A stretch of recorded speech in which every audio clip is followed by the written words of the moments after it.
नमस्कार, आप देख रहे हैं भारत मित्र लाइव। मैं हूं आपके साथ निशा मिश्रा। वक्त हो चला है देश देशांतर का, तो आइए देख लेते हैं देश दुनिया की तमाम खबरें। लेकिन उससे पहले हेडलाइंस। यूक्रेन में मेडिकल की पढ़ाई करने गए इकलौते बेटे की चिंता में डूबा बंगाल का मंडल परिवार। रूस से युद्ध के बीच यूक्रेन में फंसे भारतीय नागरिकों के लिए दूतावास ने जारी किए नए एडवाइजरी। रूस के हमले के बाद यूक्रेन ने भारत से मांगी मदद। पैसों के लिए किसी की भी उच्च शिक्षा बाधित नहीं होगी, सीएम ममता बनर्जी।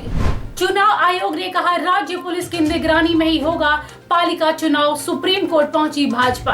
अनीश हत्याकांड में गिरफ्तार पुलिस कर्मियों ने लगाया सनसनीखेज आरोप।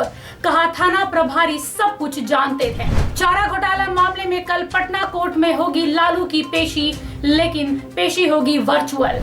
आइए देख लेते हैं अब खबरें विस्तृत रूप में। रूस के हमले के बाद यूक्रेन में व्याप्त संकट के बीच वहां मेडिकल की पढ़ाई कर रहे भारतीय छात्रों के परिजन चिंता में हैं।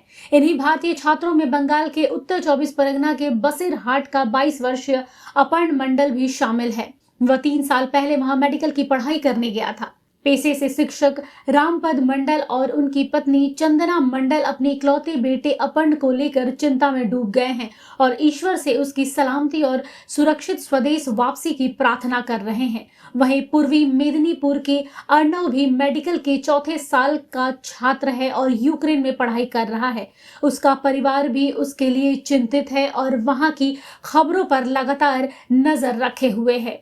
इस बीच भारतीय दूतावास के सहयोग से कुछ छात्र यूक्रेन से भारत लौटने में सफल रहे हैं, लेकिन रूस के हमले के बाद एयर इंडिया का एक विमान वहां गया था और बिना किसी को लिए लौटने को मजबूर हो गया, जिससे अपर्ण जैसे कई छात्र वहां फंसे रह गए। रूसी हमले के बीच यूक्रेन में फंसे भारतीय नागरिकों के लिए कीवी स्थित भारतीय दूतावास ने एडवाइजरी जारी की है, जिसमें सभी नागरिकों से यूक्रेन के वेस्टर्न हिस्से में रहने की अपील की गई है। इसके अलावा सभी से दूतावास के सोशल मीडिया से जुड़े रहने की भी सलाह की गई है और हेल्पलाइन नंबर भी जारी किए गए हैं। इससे पहले यूक्रेन ने अपना एरोस्पेस बंद कर दिया था, जिसकी वजह से भारतीय नागरिकों को लेने गया एयर इंडिया का विमान दिल्ली वापस आ गया। दूतावास ने एडवाइजरी में कहा है कि यूक्रेन के हवाई क्षेत्रों को बंद करने के मद्देनजर विशेष उड़ानों का कार्यक्रम रद्द कर दिया गया है। भारतीय नागरिकों को निकालने के लिए वैकल्पिक व्यवस्था की जा रही है। दूतावास की वेबसाइट, सोशल मीडिया पोस्ट और नंबरों पर संपर्क करें। यूक्रेन में रूस का हमला जारी है और दोनों देशों की सेनाएं आमने सामने हैं। इस बीच यूक्रेन लगातार दुनिया भर के बड़े देशों से मामले में हस्तक्षेप की गुहार लगा रहा है। अब यूक्रेन की तरफ से भारत के प्रधानमंत्री से भी मदद की अपील की गई है। भारत में यूक्रेन के राजदूत ने पीएम मोदी से इस मामले में हस्तक्षेप की मांग की है। भारत में यूक्रेन के राजदूत इगोर पोल्खा ने कहा है कि भारत यूक्रेन और रूस के बीच चल रहे तनाव में अहम भूमिका अदा कर सकता है। उन्होंने पीएम मोदी से अपील करते हुए कहा है कि वे तुरंत यूक्रेन के राष्ट्रपति वोलोदिमीर जेलेंस्की और रूस के राष्ट्रपति व्लादिमीर पुतिन से इस बारे में बात करें।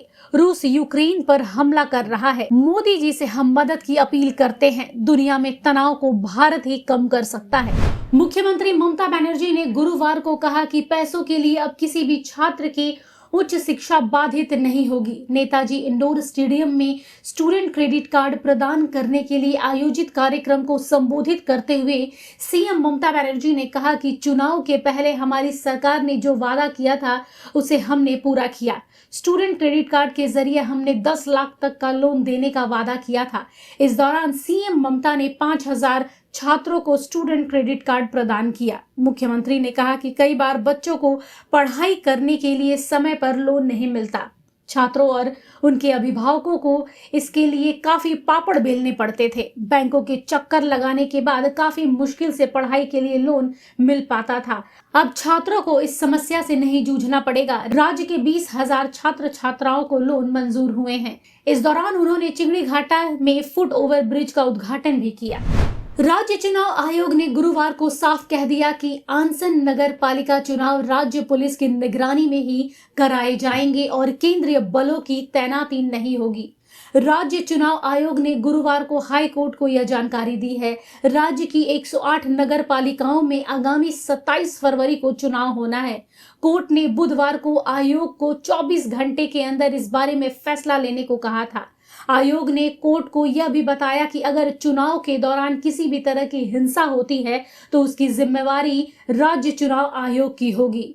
इधर आयोग के फैसले के बाद भाजपा ने अब सुप्रीम कोर्ट में केंद्रीय बलों की निगरानी में चुनाव कराए जाने की गुहार लगाई है। भाजपा की अर्जी पर कल सुनवाई होने की संभावना है। पश्चिम बंगाल के बहुचर्चित छात्र नेता अनीश खान हत्याकांड में गिरफ्तार दोनों पुलिसकर्मियों ने गुरुवार को कोर्ट में पेशी के दौरान सनसनीखेज आरोप लगाए हैं। हावड़ा के उलबेड़िया अदालत में पेशी के लिए पहुंचे दोनों आरोपित पुलिसकर्मियों ने मीडिया के कैमरों को देखते ही चिल्लाते हुए कहा कि हमें बलि का बकरा बनाया जा रहा है। थाना प्रभारी हत्या के बारे में सब कुछ जानते हैं। कोर्ट में पेशी के समय होमगार्ड काशीनाथ बेरा और सिविक वॉलंटियर प्रीतम भट्टाचार्य ने कहा कि हम लोग पूरी तरह निर्दोष हैं। हमें बलि का बकरा बनाया जा रहा है। हमें थाने से ही उनके घर भेजा गया था। थाना प्रभारी के आदेश पर हम लोग वहां गए थे। हत्या के समय हम वहां मौजूद नहीं थे। अब इन दोनों पुलिसकर्मियों के इस बयान के बाद एक बार फिर राज्य में राजनीतिक सरगर्मियां तेज हो गई हैं। बिहार में चारा घोटाले के एक मामले की सुनवाई कर रही पटना की एक विशेष अदालत में बिहार के पूर्व मुख्यमंत्री और राजद सुप्रीमो लालू प्रसाद यादव को शुक्रवार को पेश किया जाएगा। बता दें कि 46 लाख रुपए की अवैध निकासी का यह मामला बिहार से जुड़ा हुआ है। भागलपुर और बांका कोषागार से अवैध निकासी के मामले की सुनवाई पटना सीबीआई की विशेष अदालत में चल रही है। सुनवाई के दौरान सीबीआई के वकील ने लालू समेत 3 आरोपितों के खिलाफ प्रोडक्शन वारंट जारी करने का अनुरोध किया था। इसके बाद पटना की विशेष सीबीआई अदालत ने प्रोडक्शन वारंट जारी करने का आदेश दिया। लालू प्रसाद यादव फिलहाल रांची के बिरसा मुंडा होटवार जेल में कैद हैं। बताया जा रहा है कि कल लालू यादव की वीडियो कॉन्फ्रेंसिंग के जरिए पेशी होगी। जेल प्रशासन इसकी पूरी तरह तैयारी में जुट गया है। देश देशांतर में बस इतना ही। देश दुनिया की तमाम खबरों के लिए देखते रहिए भारत मित्र लाइव। नमस्कार। अगर आपको हमारा ये वीडियो अच्छा लगा तो इसे लाइक करें, शेयर करें और हाँ, सब्सक्राइब करना ना भूलें।